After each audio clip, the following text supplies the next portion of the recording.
Would you give us the roll call, please, now that we've got you away from your desk? Member Maines. Here. Member Staresnik-Dean. Here. Member Crowley. Here. Chairperson Lantis. Here. Vice Chairperson Monika. Yep. Member Elmer. Here. And Member Kane, who's absent. At this time, I would like to ask the Planning Commission members to make a declaration of any conflict of interest or of any ex parte or outside communication that might influence their ability to hear all sides on any item on the agenda so that they might come to a fair decision. Chairperson Lantis, on the issue on item number 2, the person involved with that is a financial supporter of the Historical Society. I don't know if that's an issue, but I thought I'd bring it up. It wouldn't appear to me to be, but that would be, I think, a call of your own, whether you would, you've declared it, and so. I don't think so, but I just didn't want to let that slide by in case it was an issue for anyone else. Okay. Anything else? If not, is there anybody that signed up for public comments? Okay. The consent agenda will discuss any changes needed to the March 9th, 2022 meeting minutes and the March 31st, 2022 study session minutes. Are there any? Hearing none, motion to approve. I motion to approve. Member Elmer. Member Wanika, second. Member Wanika. All in favor say aye. Aye. Opposed, same sign. Public hearings, item number 1, continue the public hearing to consider a preliminary plat for Costco addition, creating 12 residential lots generally located at 1027 East Grant Street. And I'm going to open that public hearing, reopen that public hearing, and then I'm going to close that public hearing and turn the mic over to Director Hall. Yeah, so thank you, Mr. Chairman. We received an email today from Mr. Costco withdrawing the application. And there was some question about whether continuing it or whether he would withdraw, and he actually submitted an email today withdrawing the application. Withdrawing the application. Yes. Okay. So at this time, you don't go any No further action. No further action. All right. Item number 2, hold a public hearing to consider a commercial rezone from C3 to MU-RC, generally located at 2331 South Cedar Street. And then to make a motion to accept the staff findings as their own or create their own findings and make a motion to approve the preliminary plat. So with that, I'll open the public hearing and ask the staff for their comments. Thank you. Through the chair, Jennifer Reinhardt, planner for the city of Ottawa. If I could bring up that PowerPoint presentation, I do have a presentation to go through the item that was last discussed at the study session for the rezoning. And the applicant did indicate that he was joining us by Zoom if you have any Okay. questions. I do have a question for you. Since Member Kane is not here, can you use the mic? Just I sure can. Thank you very figure it much. out. Yes. Oh, They okay. have to sit there. Okay, yes. sorry to No, but I think discombobulate this you. is Yeah, better. they can hear you over the Zoom, but then I can possibly hear you better too. Okay. And maybe if it's not going to create a problem, could we dim the lights possibly? Because it's pretty, with the lights coming in the windows, it's pretty tough to see that screen. Thank you. Oh, Much okay. So then you can't see? That's okay. I know, I'm familiar with this Sorry. application. So, I don't believe that the slide advancer is working. Can you tell me where it's on? Does it say slideshow here? It says animations there.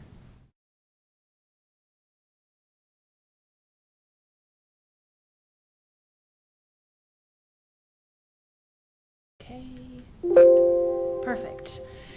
Okay, so the request before you this evening is to rezone the property generally located at 2331 South Cedar, which is currently C3 General Commercial, to MURC or Mixed Use Residential Commercial.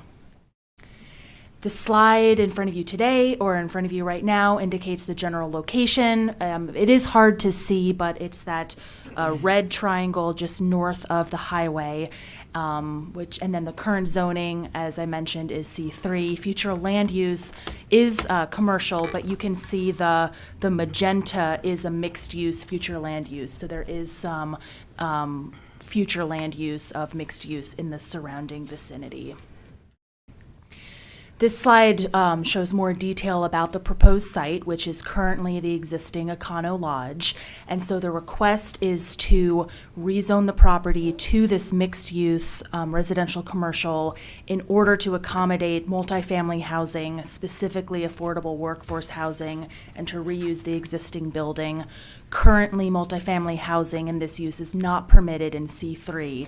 And so when staff did go through and look at good alternative zoning, in our opinion, it's outlined in the staff report, R3 was not a good fit. It didn't meet kind of the dimensional standards. And also, a commissioner at the study session raised an issue of spot zoning or just compatibility of uses. And so we also looked at a planned unit development, which is another option, but for something this size, it was not, in our opinion, as good of a fit as this mixed-use district, which, as indicated in the regulations, the intent of which is to facilitate compatible mixed-use activity, specifically to retain and attract new businesses, workplaces, residences through adaptive reuse and the reuse of existing structures. And then just to clarify that permitted uses in this mixed-use district would be any use currently permitted or as a conditional use in the R2, R3, C1, or C2 zoning districts to allow for the multifamily housing option, which currently is not allowed without commercial use on the first floor in the C3, which is why we're moving forward with this this proposed mixed-use rezoning. I brought this slide up because I did look through the existing MUCR districts to show what is currently in effect, and that is the darker purple. Unfortunately, I'm not able to zoom in on this map at the moment, but you can see there are instances, especially, smaller parcels that are surrounded by just commercial districts, so similar to the proposed rezoning that you're considering tonight. So in general, staff believes that there is precedent to have a mixed-use district like this by C3 specifically, other zones adjacent to. Oops. Okay, and I also did want to bring up the comprehensive plan goal, which while the future land use map, the category is commercial and not, mixed use. The goal, one of the primary goals of the comprehensive plan is to support affordable and appropriate housing in the city, as there is a demonstrated need for that. And also there's a land use policy to accommodate, higher density residential development, including mixed use development. So staff believes this is generally in line with the goal to support this type of development in the city. And then because this is a public hearing and this is a rezoning, I did want to go through the findings of fact, which, the city and the planning commissioners, in your deliberations, it's important to go through and find if you agree with staff or not to support this rezoning. So the first question is whether the change in classification would be consistent with the intent and purpose of the zoning regulations. Staff believes, as I stated before, that yes, generally we believe that is the intent of the mixed-use district to accommodate compatible mixed-use development. The current use is for a motel, which, as the applicant mentioned in the study session, is similar to multifamily housing. So while this is a unique site it's a triangular site, it's an existing building. In general, change from C3 commercial to a mixed-use district is generally consistent with the zoning regulations. The second finding took into account the character and condition of the surrounding neighborhood and its effect on the proposed change. Again, the surrounding area is commercial. It's a mix of commercial land uses. However, and we brought this up at the study session last time, the location of the lot on the south, at the very end of Cedar Street, and then just south to the property, the green space, that's part of the easement from the highway access point, we do feel like does mitigate, for this residential use, the surrounding impact of the surrounding uses. And in general, just, again, highlighting that the current use is for a motel, and so multifamily is consistent generally with that. So the proposed change would be compatible, and is our finding. The third is whether the proposed amendment is made necessary because of changed or changing conditions in the area affected. If so, the nature of those conditions. And staff's finding is that, the need for additional multifamily housing does make necessary to accommodate the reuse of this building as such, which again is not allowed in the current zoning, but would be in the mixed-use zoning. 4 is if the current zoning and uses of nearby properties and the effect on the nearby land uses upon such a change. Again, staff believes it's generally compatible with both existing use and the surrounding uses. Another point that was brought up in the study session was, should this development not go through, to revert back to commercial use, the mixed use would allow. And so that's part of why we believe this mixed use district is a good fit for this proposal. 5 is whether every use that would be permitted on the property as reclassified would be compatible with the uses permitted on other property in the immediate vicinity. I think I just spoke about that actually in the previous slide, but the same finding holds that, again, all uses in the R2, R3, C1, C2 would be permitted, which is, compatible with the uses surrounding. 6 is the suitability of the applicant's property for the uses to which it has been restricted. And so, the property as currently with the motel is allowed at commercial use, but we believe that, it's compatible with multifamily, which, is not allowed in the current zoning, but would be with the mixed use. The length of time that the property has remained vacant or underdeveloped, so it currently is occupied by the Econo Lodge, but again, it could not be developed for workforce housing, multifamily housing as currently zoned. 8 is whether adequate sewer and water facilities and all other needed public services exist or can be provided to serve the uses that would be permitted on the property as reclassified. And staff finding is that, it's currently in use as a motel, so adequate facilities currently service the site, but, the city process as part of site plan review and building permit would ensure that, all facilities and services to serve a multifamily residential unit would be met. 9, the general amount of vacant land that currently has the same zoning classification proposed for the subject property in the vicinity and any other special circumstances that should make a substantial part of the land available or not available for development. Staff's finding was, again, there's not, or the attractiveness of this site for the applicant in the vicinity was why the proposal is before you all for multifamily housing. And in general, the location and the mix of land uses, again, we believe does support this mixed use reclassification, which is, I think, but that's a question for you all to deliberate tonight of, the city's desire for mixed use, in other parts of the city to maybe allow for this development, and if that is a direction that would be appropriate for such a case as this Econo Lodge reuse. 10, whether the proposed amendment would be in conformance to and further enhance the implementation of the city's comprehensive plan. As I mentioned before, there is a specific goal to encourage more housing options. And I did also note in the future land use map that magenta color of the other mixed use, future land use, very nearby, even though it doesn't specifically indicate, the current parcel as mixed use in the future land use map. 11 is whether the relative gain to the public health, safety, and general welfare outweighs the hardship imposed upon the applicant by not upgrading the value of the property by such reclassification. Again, staff finds that the rezoning overall would be a gain and a net positive to the general welfare of the public to allow for this affordable workforce, multifamily housing, and address the current need.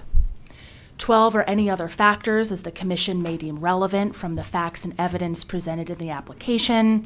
Again, I'm happy to answer questions in deliberation, or the applicant's also available. And then the recommendation, and I did want to note that the recommendation of staff is the same as the study session. We do support the rezoning of this property to mixed use. I did want to disclose that in our recent analysis and consulting with city attorney, we did find that there's currently in the mixed use district a clause of a minimum district size of 3 acres.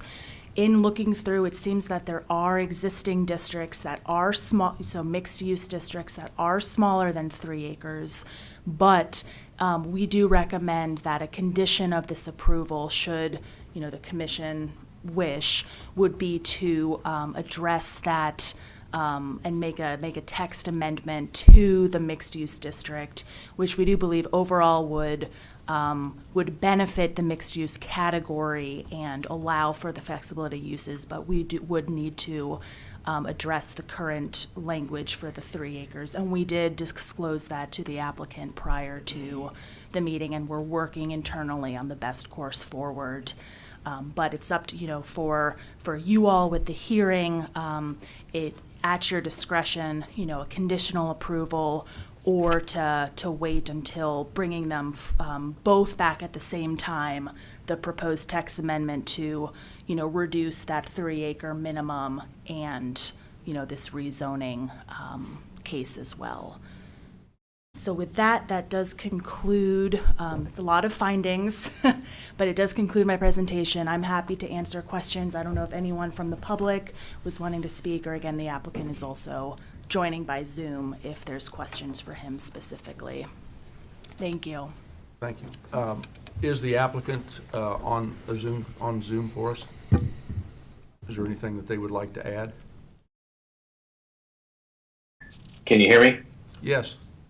I'm certainly available to answer any questions or to provide any kind of rebuttal, but I don't think I have anything to add at this time. Just for the record, would you identify yourself, please? Sorry about that. Josh Walker. Thank you, Josh. Is there any member of the public that would wish to speak to this proposal? Would you please come to the microphone, state your name and your address, and then make your comments? Sure. My name is Anand Patel. I am the current owner of the property, 2331 South Cedar Street, the Econo Lodge. I just want to say that I'm in favor of this. As the owner of the property, I have a unique perspective of the area. And I just want to say that it's heartbreaking for me to take rent of upwards of $1,200, $1,400 a month for some people here to just live and work in Ottawa. So I just want to say, if you have any questions, feel free to ask about the hotel industry, any effect that it will have on the motel industry. I'm here at your disposal. Great, thank you. Thank you. Thank you for your comments. Anybody else? All right, hearing no one else, I'm going to close the public hearing, and we'll have commission discussion. Mike, did you have anything you'd like to add? Well, just a little clarification. So, we anticipated tonight recommending that you move to recommend approval of the rezoning. Just to clarify, we discussed it quite a lot before the meeting tonight. Consulted legal counsel.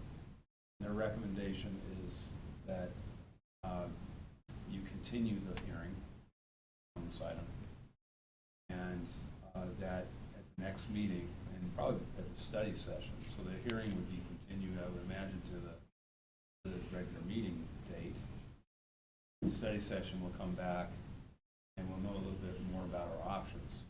I think one of the options that we discussed is to propose a text amendment to the zoning code to reduce that 3-acre minimum size. It doesn't seem to meet the objectives and the intent of the zoning classification. And in looking at the map, there are other properties that are zoned in the same way that appear to be less than 3 acres. So that's one of the options. There might be other options. There could be potentially a variance option. But we just need some time to look at that and make our best recommendation. If it is the intent to do a text amendment, what we anticipate doing is advertising for that, so that can be done concurrent with your consideration to rezone at the next opportunity. Now, if there's a text amendment, that requires a public hearing. So we have to advertise that, and it has to be advertised, I assume, 20 days minimum before the hearing. So what we anticipate doing is handling that is, under the circumstances as efficiently as we can, which is rather than come back to you and discuss whether we should apply for a text amendment, we might just prepare a text amendment. And it would just be to address that minimum size. Then let me ask this. What would be the issue with us, since we have the applicant, since we have the current owner, what would be the issue with us going ahead, having some discussion on it tonight, and even going as far as recommending to the city commission that as a condition that the text amendment be, that the due process runs its course and that we allow it under, subject to the changes. I guess that's the cleanest way to say it, is subject to the changes, because if we put this off now and then have to go through the whole process and then need to come back, and I would think there would be some design work and some things that could go on currently if we were to go ahead and at least give our blessing to this to the city commission. There's probably some steps that could be taken by the owner and the applicant to speed their process up so as not to slow them down, since time is money. So I asked the city attorney that question, and I think that is an option. You could make a recommendation. They thought probably the safer option is to not act on a motion tonight, Okay. but to postpone that. Now, if we do that, I think we anticipate if the solution is a text amendment, and we would advertise it, and that could be done at the same meeting. So there wouldn't be any time lost if that was the case. Okay, there wouldn't be any time lost? I don't see there being any difference in the time it takes to process it. Okay.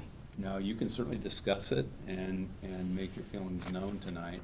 I think that I think the safest thing, based on what we've been advised to do by our legal counsel, is to continue the public hearing. And has the applicant been made aware of that? I did speak to the applicant before this meeting about this text amendment issue. We talked about the timeline, but, not knowing how this honorable body would act tonight, other than telling him, it could come back next month for the text amendment before both proceed to city commission, should they be approval. I didn't firmly tell him what action would be taken. I do kind of agree with Cal. If the applicant wants to know if this is going to be approved or denied, I would think he wants to know that. And I think we were told at the last meeting that it's the sale is kind of based on the approval or denial of this. So I kind of agree with Cal. If we can discuss this and get it to a vote, then you guys take care of the little technicality. I would agree with that as well. I think we owe them an answer. Yeah. Whether or not it goes. To me, it seems to be more administrative. Correct. Once we do our portion here for you to clean those up.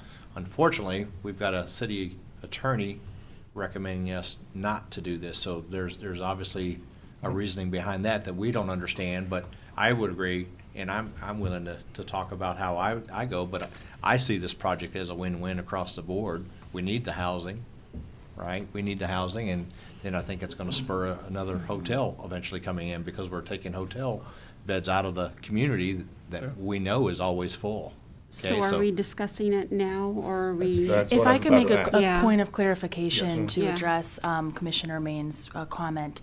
So yes, this would be an administrative item. However, text amendments do go before your body for the decision. So yes, we could handle, but it would go before you all This is, again. it's our body that makes a decision. We don't The recommend. recommendation, thank we- you for that. We don't, do we make a recommendation to the city commission that they Correct. change the text?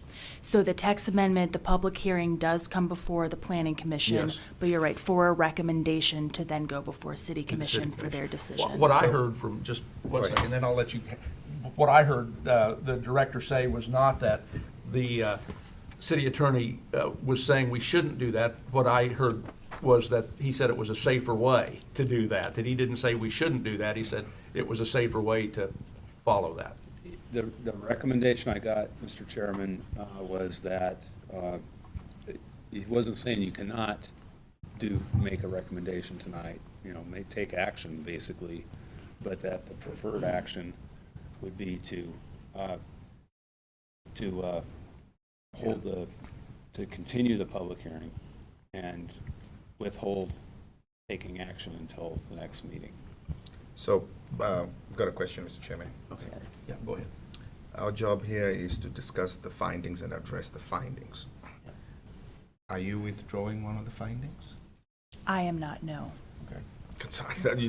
Do you see where we kind of find ourselves? And I just want to speak to the findings.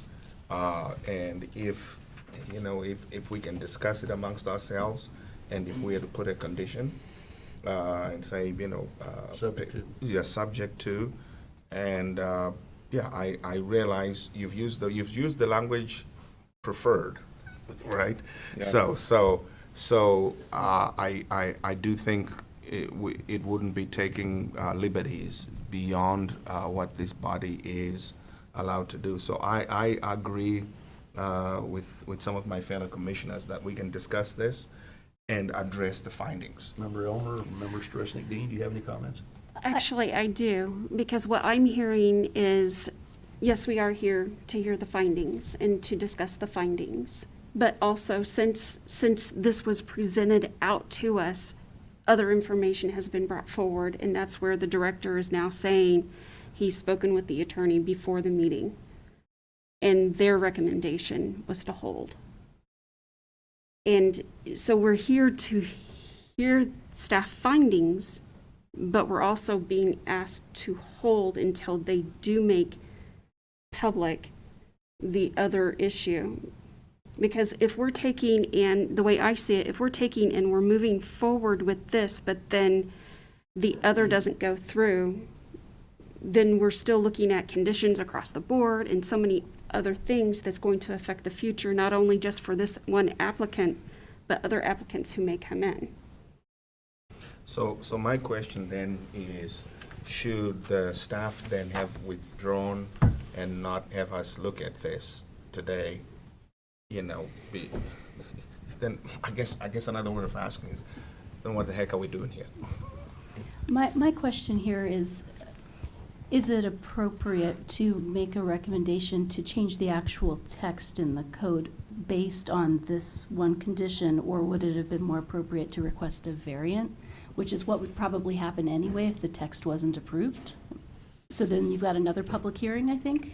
So, just in terms of process, if you are proposing a text amendment, if someone is, let's say the department is bringing forward a text amendment to be proposed, that requires a legal notice of a public hearing and a public hearing. Whether there's a variance as an option, that's something that we need to look at more closely. On the face of it, I'm not sure that's a wise option. But it's something that we can look at. I think we'll know more at the next study session. The reason this is on the agenda is we advertised it, and we just this came to light within the last couple days. And so I think the other thing to think about is, I think it's a little unusual to recommend zoning subject to a condition. I think that's a little unusual, because it's just straight zoning. It's not conditional zoning, it's straight zoning. So I'm suggesting that you don't make a recommendation tonight. Our legal counsel, what they're telling us is consistent with that, but they're going even further, that you should continue the public hearing. I don't, now that, we've closed the public hearing, and that I don't understand and I don't agree with. We advertised a public hearing. We had ample opportunity for the public to speak. If this project, there's not going to be any more or less objection to it because of a text change that's going to require a public hearing itself. Correct. And so I don't agree with continuing the public hearing on this. We've had the public hearing, we've heard the findings. We actually have two processes that we have to do tonight. One is to accept the findings as ours. The second would then be to recommend to the city commission, to the governing body, that they approve the rezone. We can accept the findings and not act on the recommendation to move it forward, and we could do that until such a time as we have the text amendment change. We have the public hearing, the text amendment change, and we could do that, and if it passes, then we could recommend to the city commission that they approve this, and then they could do the text, and if they approve that, then they could. Because otherwise, we're gonna have a process where we have the text amendment, and then we're gonna have to reboot this application and go from that point forward. We're not, based on the recommendation of the city attorney, it's gonna extend this process. I'm just doing some pretty obvious math. It's gonna extend it at least 60 to maybe 75 days, because we're gonna have to do the publication, we're gonna have to do the public hearing, we're gonna have to recommend it to the city, they're gonna have to pass it, then at our next meeting, we're gonna have to recommend moving this forward to the city commission, and then at their next meeting, they're going to need to approve this. And so that really extends the process. I wish there was a way we could do it simultaneously, but if we can't do it simultaneously, then I think, I don't see any reason why we can't. We're going to have some discussion on the findings, but I don't see any reason why we can't at least accept the findings and give these guys some indication that as a planning body, we're willing to go forward once we have the vehicle to go forward with. Does that? Yeah, Mr. Chairman, Commissioners, that's why I use the word preference. The legal counsel said it was they preferred that you continue the public hearing. I think you have that, you can make that decision. Just to be clear, if we in our review of the code and our options recommend a text amendment, we will advertise a public hearing. That public hearing would be on the May agenda along with this item, and they would run concurrently. I believe they can run concurrently. How could they do that? Okay. Then, If we have already Yeah. acted on the findings, Well- why at that point will it need to run concurrently? Well, to Because make the the text- recommendation. Okay. but the text amendment will still require city approval, correct? It requires city commission approval, Approval. just like And this just like rezoning this one. will require. Yes. So why then I mean, it's no different. At the May meeting, it still won't be law. It'll still be Correct. just a proposal, the same as it is right now. It's not in the law, it's just a proposal. So why can't we do, I mean, to me, there's no difference in the two. I'm just having a hard time. May I ask a question? Yes. If the comment, the information about the 3-acre requirement is not actually published in the staff findings, that was available to the public, correct? So they would not have had necessarily that information at the time that the public hearing was announced. That's the problem. That's the problem. So that, we would have to technically either amend or reject the these findings anyway in order to acknowledge that information. We'd at least have to amend the findings. And then I guess my other concern is, while I totally appreciate that we'd like to give the applicant an answer, it's really not much of an answer if it's still pending this other text amendment, or, so I guess that's my question. We're sort of going in a circle of, we could potentially say, here's what we are approving with this condition, if that's something that we can do, but it's not really an approval until that text amendment is actually made. Commissioner Maines? Well, that's where I go back, that I see this more of an administrative action that they're going to work on. The staff clearly already recommends the rezoning of this. So whether they do the text, or if that doesn't work, they're gonna do a variance. Yeah. So they've got a couple different avenues, 2 or 3 different avenues from what I'm hearing, that they're going to do, which is, it's administrative. Staff is, in the report, is recommending to us to approve it.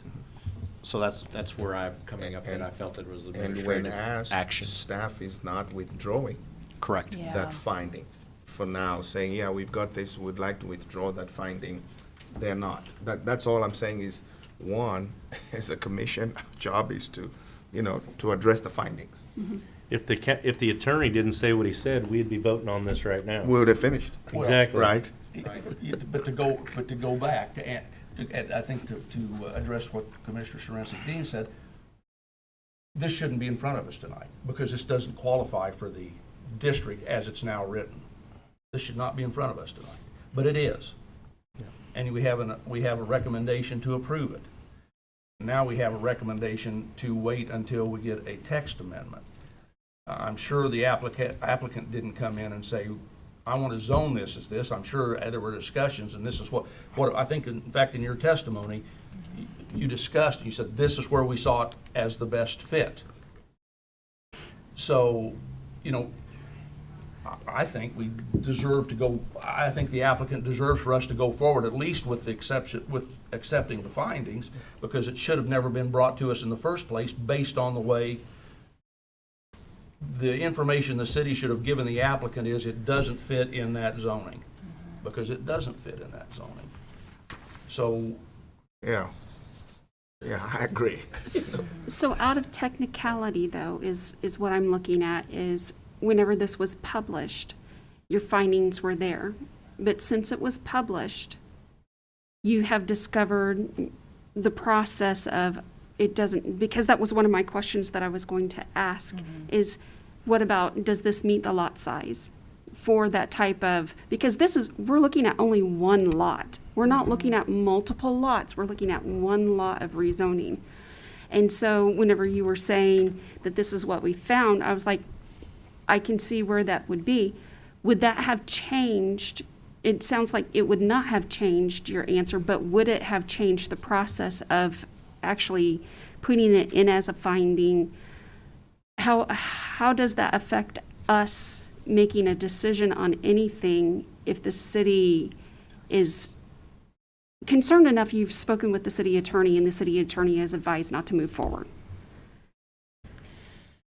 So, my opinion is that, the intent of the mixed-use district, the findings stand. However, knowing this about the lot size, the mixed-use district as it currently stands without being amended isn't a good fit for this, or that this project being under 3 acres cannot be rezoned as it is. The findings, though, of going through the mixed-use district still hold, staff's opinion, but, I agree that, procedurally, the district, could be amended before the recommendation, and then it being rezoned. Is it an option to call, well, we can't even really call a special meeting, right? Because it has to go through the public hearing process. That text amendment has to go through the public hearing process. it's publication times on the Yeah. text amendment. I agree with Rudy. Because it's an administrative thing. I don't know why we wouldn't just just continue our meeting as we normally do and let the developer know our thoughts and and vote on it. Let the staff know our thoughts, let the developer know our thoughts, and when we get to that finding, if we discuss, given the new information that you have, that's what I guess my question is, what is it that we can do today? Yeah. And what is it that this text amendment can, prevents us from doing today? Let's do what we can do today, and let's get to the point where we talk about the text amendment. Mr. Walker, are you still with us? I am. What, have you heard our conversation? I have. What are your thoughts, sir? Well, it's unfortunate that we weren't able to discover this issue earlier so that my application and the text amendment could have been concurrent from the beginning. But that's where we are today. I would like to know the commission's thoughts in case there are any issues that I need to address. However, in terms of practicality, even if you were to approve this rezoning and move it to the city commission without the text amendment, I really can't move forward. They have to both go before the city commission and get approved by the city commission for me to be able to move forward with the project. So today, any information I guess you can share about your feelings on my application is appreciated. But whether you approve staff findings and move it to the city commission probably doesn't make too much of a difference in terms of overall approval. Okay, thank you. I think we're going to honor his wishes, and we are going to now have discussion on the findings. Is there anybody that would like to discuss any of the findings? My only concern is whether or not we need to amend wherever it's appropriate, the finding about the 3 acres, because that's not currently printed in the findings as they were published. My recommendation, because I had the same thought, and in reviewing the findings, I thought finding 13, the recommendations of professional staff, and that's where I had it in the slide presentation, but that's not, included in the staff report. But that would raise the 3 acre, because that would address the current situation with the district and the recommendation of how to move forward. The other findings are generally with the intent of the mixed use, the appropriateness, and so my recommendation is that that finding be amended, finding 13, the recommendations of professional staff, or finding 12, other factors that planning commission deem relevant. It could either be addressed in either 12 or 13. If a single property is listed as mixed use, I know that can mean it can be used either way, but is there any requirement that it is used both? Is there any requirement that there needs to be both commercial and residential, or it's allowed to be used either way? Correct. And there's the option exists. Okay, I just want to make sure I understood As that. mixed use, that building, for instance, could be apartments on floors 2 and 3 and commercial on Sure. floor 1 without any change in zoning at all. But it's not As long as it was required. zoning that was in C1 or C2, as long as the whatever was going to be put on the main floor was C1 or C2. Further clarification that the existing use as a motel is allowable in the mixed-use district Yes. as well. Okay, So, and I would caution, let's not think about it as one lot, because you could have a mixed-use lot and just be one lot, and it could be 20 acres. right. So the ownership of the property isn't as important as whether it meets the criteria. And right now, it doesn't meet one of the criteria, which is the 3 acre minimum. And Right. so, anyway, any other questions or any other comments on the findings? What do you think it's written like that for? Why do you think they have that acreage clause in there? I don't know. It doesn't, for one thing, there's no real good option here. This is really the best zoning classification for this particular use. It gives the owner the flexibility to convert it back to a hotel if they want. If you look at other zoning classifications, even R3, it exceeds the density that's allowed in R3. We even looked at it being potentially a plan unit development. Plan unit development just means there's flexibility, but the plan unit development, this is not what a plan unit development zoning is really for in most cases, because it's one use, one building, it's relatively simple. But even the plan unit development requires a minimum of 2 acres, and this is just over 2 acres. But there's not much to be gained by doing this as a plan unit development.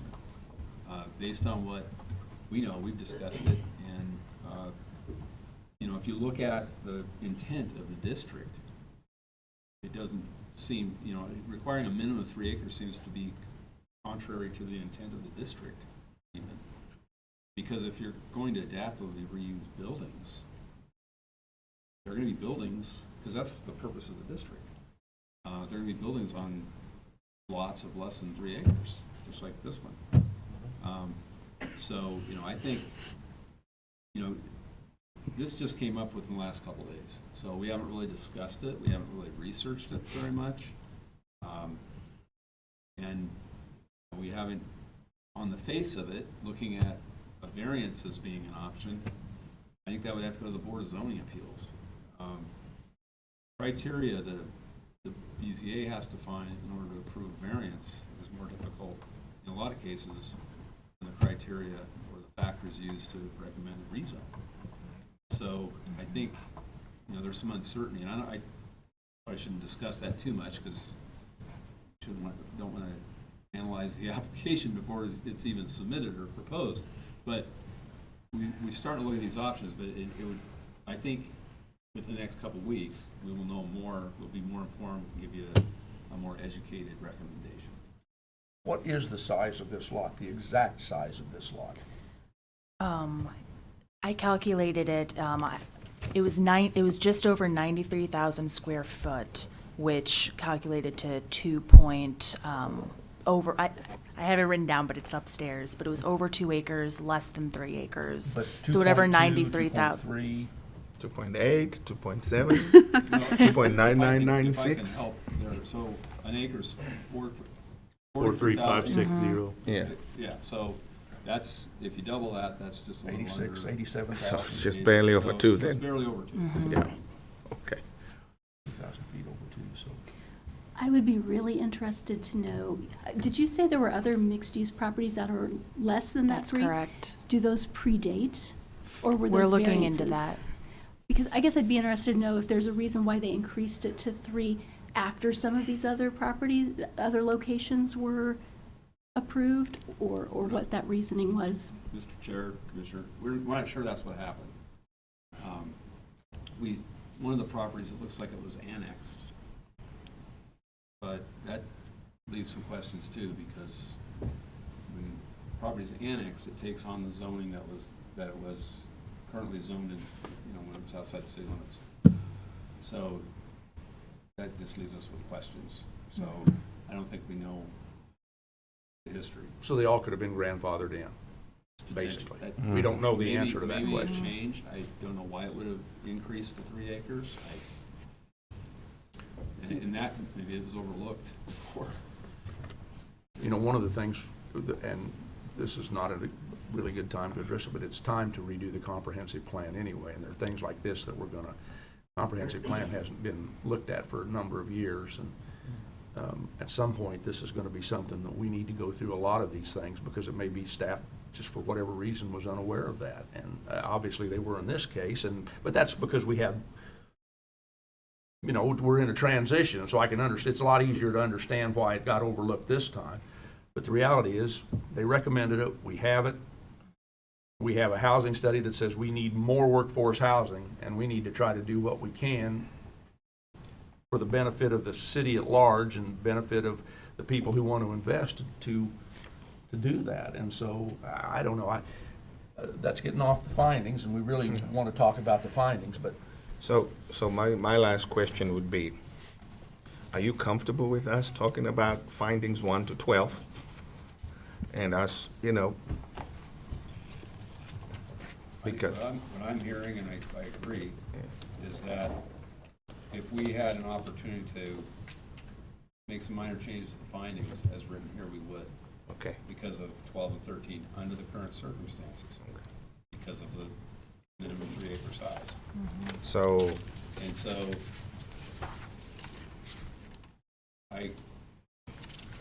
so 11 findings?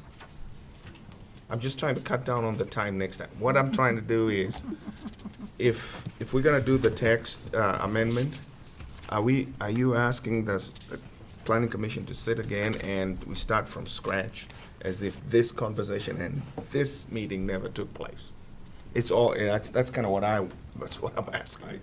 I think the developer would like to know our thoughts, and my thought is, I'm completely for this project. I think it's good, and if the findings were before us and they were changed, I would vote yes for this, because I think it's a good project. I think that, maybe that's what the developer would like to hear from us. Yeah. That's my thought. And I agree, my only difference between what you're saying is, there's no reason to change the findings, because we need to change the text amendment, that we need to change the text. Because if the text were appropriate for this zoning, the findings would not change. We can't make the findings fit what we may do with the text amendment, because the findings are the findings, and they recommend it, and it's an administrative thing on the, so Bill, I'm saying I absolutely agree with you, but I don't even think we need to change the findings. I think what we need to do is change the zoning, change the zoning criteria. So But what I'm saying is, if Yeah. we can't move forward with it and we can't make a vote, at least the developer knows where we stand. And I'm certainly in favor of going forward with this development. And Mr. Chairman, and I concur with staff on the findings. Yeah. Commissioner Elmer? I'm having mixed feelings about the mixed use.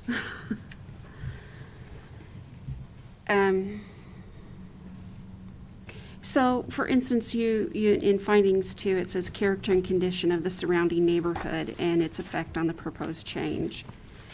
We're looking at mixed use, but we know the intent is to be multifamily. And then you're saying that the location to green space is the easement. Do we have access to the easement? Because that would be trespassing. So how is that, how does that work into play? And if you're having multifamily, even if it's a single mom with a couple of kids living in a one-bedroom, where do they have to go green space-wise if the only green space is available is there on an easement that we're looking at in the finding that it is a surrounding, but it's other than a parking lot?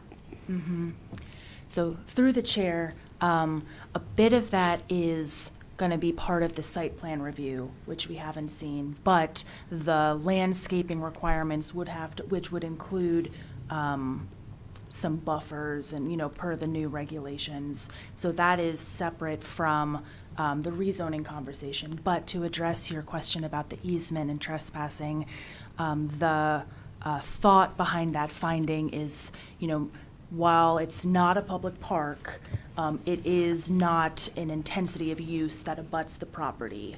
So it's green space, not another hotel or another commercial use. So from that standpoint, not from being able to access the green space per se, but overall, the opinion was that that would have a less adverse effect of just by the proximity of the open space protected by the easement instead of, and I can bring up the slide that shows the general layout, but, it's not in the middle of a lot of, factories.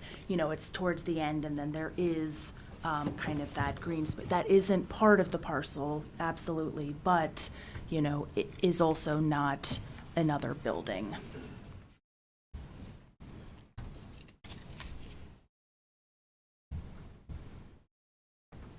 And then of the mixed use, I think that we were talking about it earlier, but I thought I had heard you mention about that it needed to be a first floor commercial use.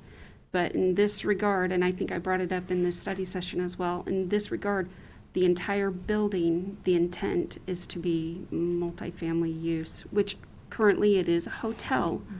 But in the purpose of changing the zoning to allow for this to be there, it will not be a commercial use on the lower level. That's correct. So currently, the motel use is allowed in C3, but for multifamily to be allowed in the existing C3, it would have to have that first level commercial.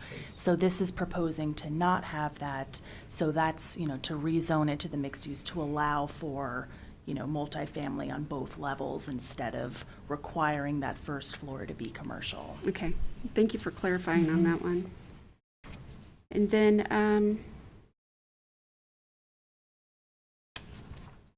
I have notes here and there, and a lot of the notes have been already questioned and answered.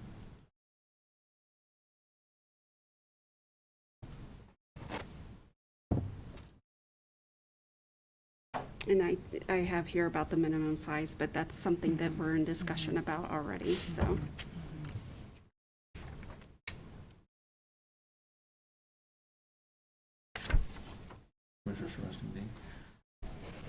Just looking at the findings, my only concern about accepting them completely as is without adding language about the acreage is that we don't know why that acreage requirement is there, and I don't feel comfortable saying, yeah, I'm good with overriding that without knowing if there was a really good reason that's just not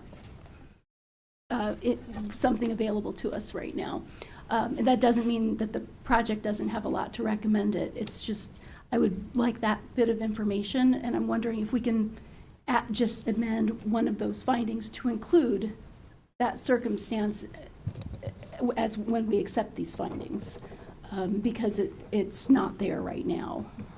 I think that's what we've been saying, and the attorney said we shouldn't. I think, yeah, that's where we started, right? Yes. Yep. But I mean, this is for the findings, not necessarily recommending to approve the project. So I guess because with the findings, we can either accept them, reject them, or make them our own, correct? That's what we've been saying all along, Yeah. but the way I understand it, the attorney said we shouldn't do that.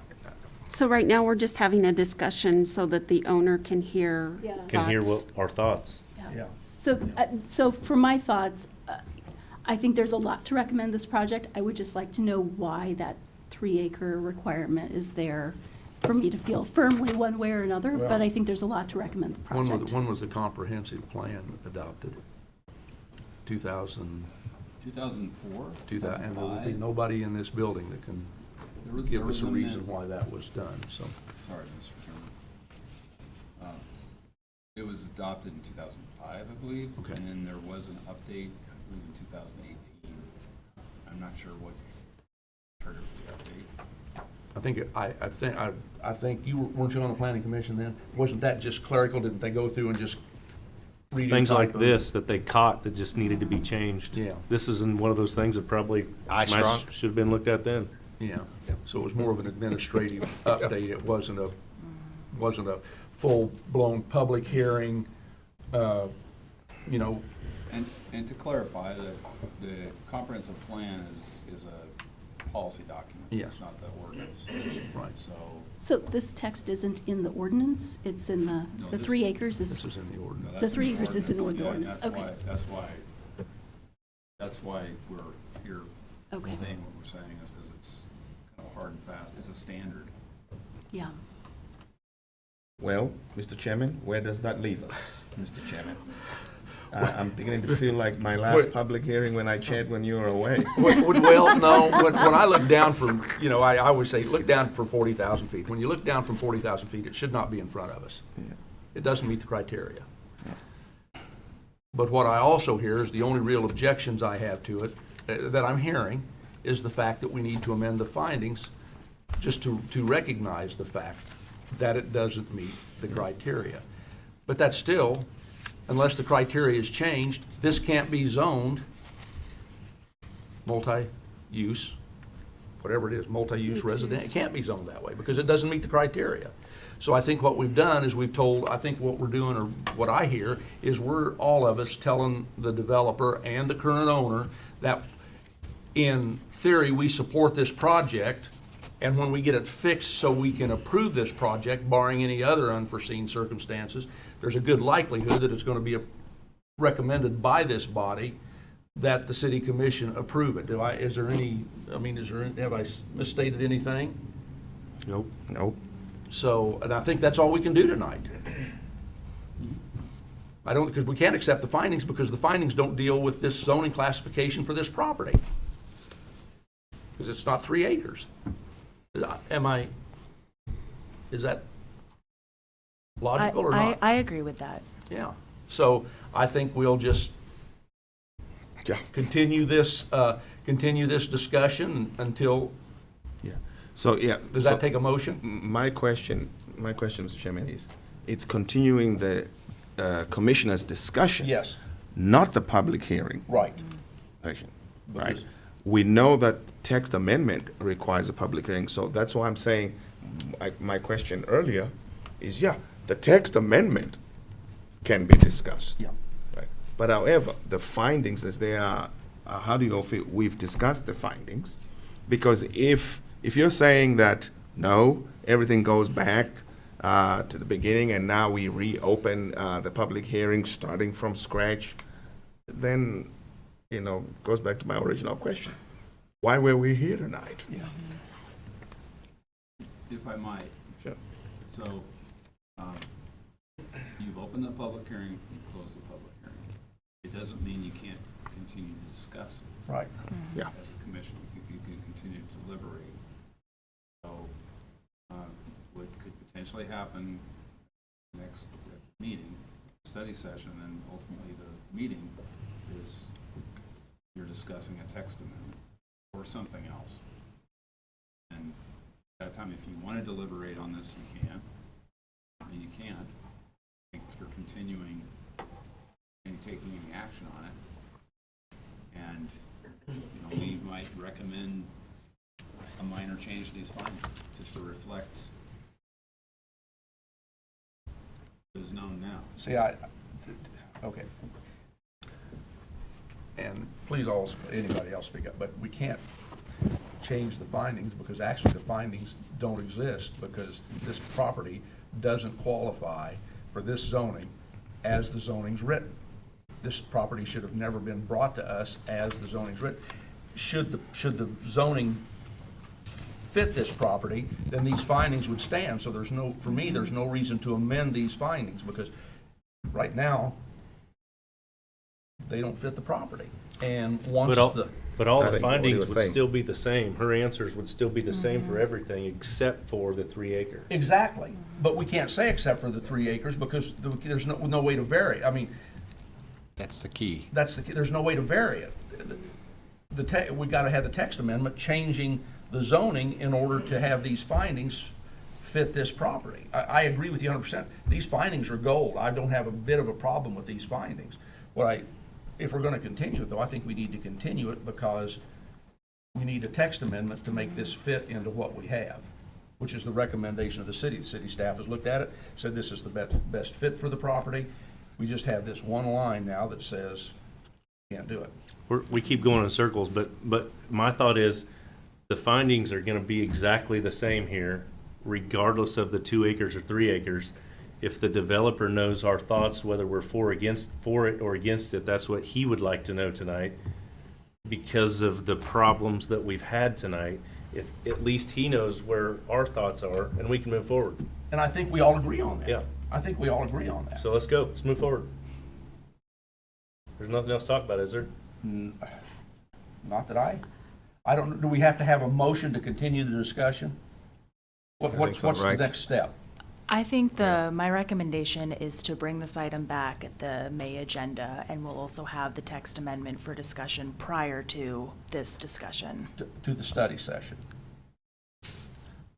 I recommend bringing this to the regular meeting in May, this rezoning, to give the time to discuss at the study session the text amendment issue, and then bring that, so there'll be 2 items with the May regular meeting. The text amendment will be first, and then the rezoning would be second. But to quote our city legal counsel in a study session that we were in, a meeting is a meeting is a meeting. Yeah. And if we can talk about the text amendment and authorize it to be published at the study session, have a vote to go forward with it at the studies, let me finish, please, at the study session, and at that time, finish our discussion on this so they can run parallel. Through the chair, my understanding is a public hearing cannot be held at a study session. Oh, No, we're not gonna we can't hold a public hearing until after the publication. I'm just saying, if we have to take action on the text amendment to approve it for publication, if we have to do something to say, okay, publish it for public hearing, to set a public hearing, we should be able to do that at the study session, correct? Mr. Chairman, the challenge is the legal notice, I believe, takes 20 days. We have to publish the legal notice 20 days prior to the hearing. And it can't be published till after the study session? Well, if it is, then it would have to get bumped to the next meeting. So then we're talking June. Yeah, so my suggestion, our suggestion, I believe, we're in agreement on this, is that to provide direction to us or acknowledge, you don't need to be very specific about this, acknowledge that staff will look at the options, bring those forward, and one of those options is potentially a text amendment, could be something else, but if it is, that we not necessarily wait until the study session to publish the notice, because then that will delay it another month. And I think there's a way to do this so it's concurrently, they're running concurrent. And, you know, at the next regular meeting, potentially, a text amendment's on the agenda, and the rezone is on the agenda right after that. So the wording of the text can be done and published without commissioners seeing that? Yes. That would be a step. I'm for it if it can be In my done. experience, and I believe this is correct, you can right now tell us or advise us to look into what the options are, including but not limited to necessarily amending the text. Okay, And let's then do we that. can- And then we can go forward, and that way we don't lose another month. Mr. Chairman? So, If we were published by, say, May the 2nd, It has to be 20 days prior to is the it date 20 of- calendar days? 20 calendar days. Okay, so our next planning commission meeting is May the 26th. So if we publish it the week of the first, if we publish it as late as, if it took you guys 2 weeks to develop the language, The 26th is the study session, so May 11th is the next regular meeting. Okay. So 20 days prior would be this week. And all the legal notice says, it doesn't say specifically what the text Yeah. amendment is. It just says, consider an amendment to this section of the code. okay, so we've got, so today's the 13th, so we've got 17 days left in this month, and we have 11 days, so that's 28 days to the May Planning Commission meeting.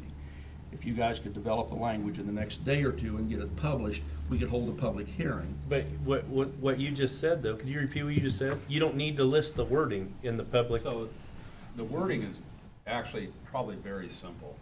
We just changed 3 acres to something else. I don't know if it's an acre, I don't know if there's no minimum, but I think that we need to explore what is the best option, considering the intent of the district, considering the implications of having a smaller size, minimum size. And then, as far as the notice, the text amendment itself is not published. It's a notice of a public hearing that it'll say something fairly general. An amendment to section, whatever the section number is, of the Ottawa zoning regulations will be considered at this date. I thought it Well, had- that For- solves for the problem. reference- Then post post it, and we can still talk about it at our At next the study next study session. And session. we can have it at our, and we can take action, we can have a public hearing at the May Planning Yeah. Commission meeting. That was that's what I Yeah. was recommending. Okay. so you're saying, I think, this is what I've been trying to tell you guys all night, right? If I may, just for reference, or I Okay. defer to the, Here's a challenge that we're faced with. Let's put our developer hats on, and we're looking at the applicant here. By delaying this 30 days even, he needs clear direction from us. Workforce housing as a whole, these things are very tight deals. We're in a very volatile financial times right now. They're publishing it every day, rates are going up. If we can't give him some information where he can start locking in on some of this financing, this deal could get derailed on his side all the way around, guys. Right. But basically, what I heard him say is he is not gonna do anything until we get him a definitive We- answer, and that's up to the city commission to give him a definitive answer. So to me, I still see it being administrative. I think we need to vote on the findings here tonight, and allow them to work on the text or the variance. I heard earlier as well that there was some skepticism a little bit about whether the text would even work. That's Right. why I thought it would possibly go back to the variance. So I think that's where it's gonna end up at, is what I heard early on, that there could be an issue with the text. So what I'm hearing you say is you're recommending that we vote on this tonight? The findings. Right, Only the correct. findings with obviously the text or the variance to come in behind it. And I think it's gonna end up being a variance. I think they need to tell us a little bit more. I can't be a zoning variance. It's gonna have to be a change. Yeah, I From don't what I'm hearing, recommend- It's a very slim possibility of it fitting as a variance. So we had talked early on, like yard setbacks. They have authority for variances. But not to change zoning. They have, So that variance, it's not changing the zoning because they meet it. okay, here's what I'm gonna do. Just because I'm agreeing with Bill, we're just going around and around circles. At this point, I'm gonna entertain a motion to accept the findings as our owner, to reject the findings. Hearing none, we're gonna continue this discussion to our next meeting. Perfect. Okay? And apologize to the developer. for Yes. what- Same things Rudy just said. This could go south. Yeah. Very well could. Yeah. Well, I think the mics are hot. Old business. Is there any old business? Is there any new business? Mr. Chairman, I didn't want to cut it. No? I just wanted to mention that before I arrived, I think it was my predecessor who said they would give you this book. And so we set one in front of each of you tonight. Okay. Planning Commissioner's Guide. I haven't read this myself. I've read other similar information, but, we want to help you in any way we can. If there's other information in the future, legal counsel is going to be here at the study session to discuss some of the things we've discussed in the past, just shed a little more light on the issue of ex parte communication and conflicts of interest. And it's just all part of the effort to, provide you the information so you can do what you're assigned to do. Okay, and one other thing, we know almost everybody in the room. Is there anybody in this room that we don't know that you might want to introduce? I'll let Jennifer introduce. So as you know, I'm with a nonprofit, IBTS, and we were contracted to help City of Ottawa with planning services during the transition until a full-time planner could be handled. And so Logan is new with IBTS. She's a new planner. And so I brought her today to Ottawa for a site visit, and she'll be assisting with the planning services again until the city does fill the open position. But Logan Strasburger. Well, we're glad to have you, and we hope that you realize that this is a pretty unstressful event. Our meetings get much more stressful than this, so anyway, glad to have you. Is there anything else to come before the commission? The next regularly scheduled Planning Commission study session will be Thursday, April 28th, and the next regularly scheduled Planning Commission meeting will be May 11th at 7 p.m. I'd accept the motion to adjourn. So moved. Is there a second? Second. All in favor, say aye.